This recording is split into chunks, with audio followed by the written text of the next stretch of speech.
يا كابتن حسام يا عميد، نقطة واحدة وهتخلي مصر كلها في عيد، وتعالى اقول لك ازاي تلعب قدام بوركينا وتشغل الماكينة وتروح كاس العالم بكل سهولة. يلا بينا يلا بينا. انا كل اللي محتاجه يا كابتن حسام هي نقطة واحدة بس، والله جبت ال3 نقط كان بيها، جبت نقطة واحدة ورحنا المونديال يبقى خير وبركة. طيب في حراسة المرمى بنقول ملك الماتشات اللي زي كده، وماتش السنغال بتاع 2022 لما شال الكرة من على الخط يشهد عليها الكابتن محمد الشناوي شن. طيب خطوط الدفاع بتقول انا هلعب المره دي برامي ربيعه وحسام عبد المجيد، لازم نلعب بحسام عبد المجيد لان حسام عبد المجيد في المان تو مان تمام جامد قوي، وبالخروج بالكره في حسام عبد المجيد مش وحش، يقدر يحرك على محمد حمدي اللي هيلعب باك شمال، والباك رايت هنا محمد هاني. ويهون الماتشات دي بتاعتك، احنا دايما نقول الماتشات الكبيره يعني محمد هاني. طيب في نص الملعب اتصاب مين؟ اتصاب عندي حمدي فتحي اللي كان بيقدر يشيل الحته دي كلها لوحده، حلو الكلام، والماتش اللي فات شهد على كده.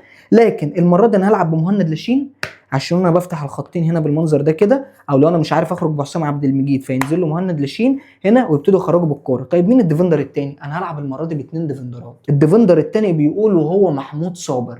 محمود صابر اللي قادر يعلي الريتم وقادر ينظم الخطوط وقادر يلعب في البوكت ده وقادر يلعب في البوكت ده، حلو الكلام. يعني معنى كده ان انت بتقول ان محمود صابر هينزل هنا عشان يودي في الحته دي، او تريزيجيه يروح على صلاح ومحمود صابر هو اللي يشوط، عشان محمود صابر انا محتاجه في الكور الثانيه ويقدر يشوط من بره. طيب تريزيجيه زي ما بيلعب في البوكت ده، ومرموش وصلاح ومصطفى محمد، ولازم مصطفى محمد. ليه بقى يا معالي الباشا؟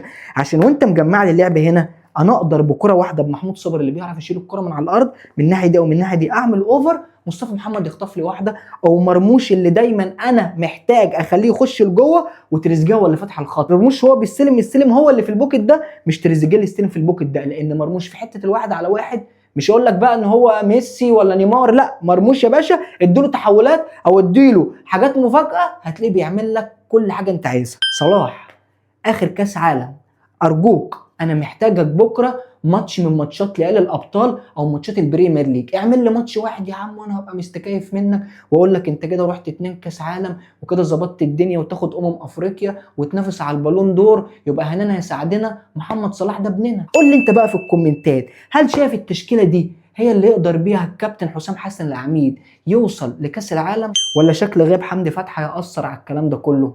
ده اللي انا مستني منك في الكومنتات.